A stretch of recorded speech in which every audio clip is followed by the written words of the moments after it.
வளர அந்த எல்லா காரியத்தின் ஜெபத்தின் மூலமாக பெற்றுக்கொள்ள வேத புத்தகமே விலை மதியாத செல்வம் நீயே.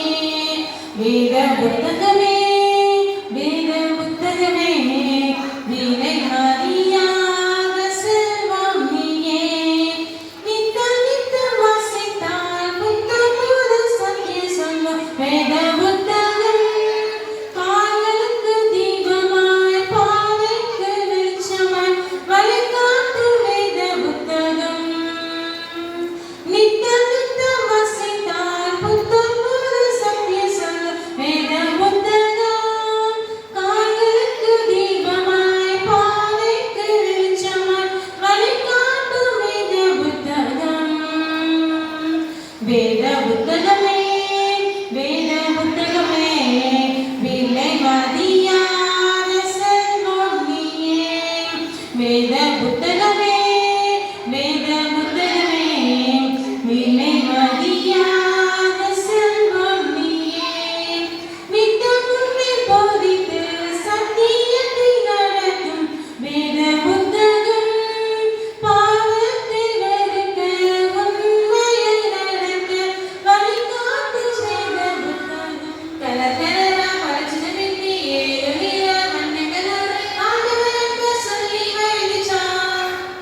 அது ஆண்டவருக்கு சொல்லி வெளிச்சான். அதை பார்ப்பதிலே ரசித்து நின்று கண்டான தரரரனா.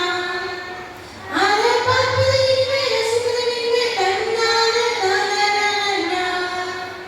நோவாத்தாக்கு காலத்திலே வெள்ளத்தாலே அன்பில் சொந்த ஆண்டவர் செய்த வாக்குத்தத்தமா. அது ஆண்டவர் செய்த வாக்குத்தத்தமா. இதுபோல அறிவியல்ல என் ஜெசம் ஆண்டவரே பூமியிலே வாழ வச்சாரு. அன்று பூமி மேல வாழ வச்சாரு.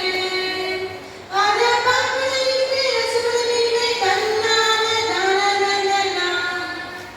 அதை பார்ப்பதிலே ரசிப்பதிலே கண்ணான தானதனா. அவனுக்கு மேக்ஸ் எக்ஸாம்னால என்ன செய்யும்? எல்லாருக்கும் பயம். அடுத்தானே மேக்ஸ் எக்ஸாம். எல்லாரும் எக்ஸாம் ஹாலில் உட்காந்தாச்சு. கொஸ்டின் பேப்பரும் கையில கொடுத்தாச்சு. கொஸ்டின் பேப்பர் வாங்கினோடனே எல்லாரும் டெஸ்ட் எழுத ஆரம்பிச்சாச்சு. ஆனா இந்த சுந்தர அண்ணனுக்கு நிறைய கணக்கு தெரியல. நிறைய கணக்கு தெரியலன்னே அந்த அண்ணாக்கு மனசுக்குள்ள ஒரு பயம் இருந்துட்டே இருக்கு. எப்படி எழுதி முடிக்க போறோமோ தெரியலையே, எப்படி எழுதி முடிக்க போறோமோ தெரியலையே அப்படின்னு சொல்லி. ஆனா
மன்னிக்கவும் புலி என்கிற இடம் எது? சாரி பாக்கு கரெக்ட். சரியா? பந்தை குறிக்கும் பெயர் என்ன? ஒரு பந்தை குறிக்கும் பெயர் என்ன? கோபாலா. கோபா. ஜோமனாங்க இசப்பா நான் என்ன செய்யுது? உங்களுடைய அழைப்பு ஒரு புறம், என்னுடைய வீட்டில் உள்ள அவங்க அன்பு ஒரு புறம். இருந்தாலும் நான் உங்க வார்த்தைக்கு என்ன செய்யறேன்னா கீழ்ப்படிகிறேன். உங்களை பற்றி அறியாத மக்களுக்கு அவருடைய சுவிசேஷத்தை எடுத்து செல்றது அவனுடைய அழைப்பு. நான் இதை நிறைவேற்றுறதுதான் என்னுடைய கடமை அப்படின்னு சொல்லிட்டு ரிட்டர்ன் என்ன பண்ணாங்க? ஒரு லெட்டர் எழுதி அவங்க வீட்டுக்கு போஸ்ட் பண்ணிட்டாங்க. இப்போ ரொம்ப சந்தோஷமா இருந்துச்சு. ஆண்டவர் அழைச்சிருக்காங்க. ஆண்டவருக்காக என்ன செய்வேன்னா ஊழியம் செய்வேன் அப்படின்னு சொல்லிட்டு அவங்க ஃப்ரெண்டு யாரு? அப்பா சீஷர்களுடைய வாழ்க்கை இயேசுப்பா ஒவ்வொரு பிள்ளைகளுடைய பேசும்படியாக நாங்கள் அதன்படியாக இயேசப்பா ஒவ்வொரு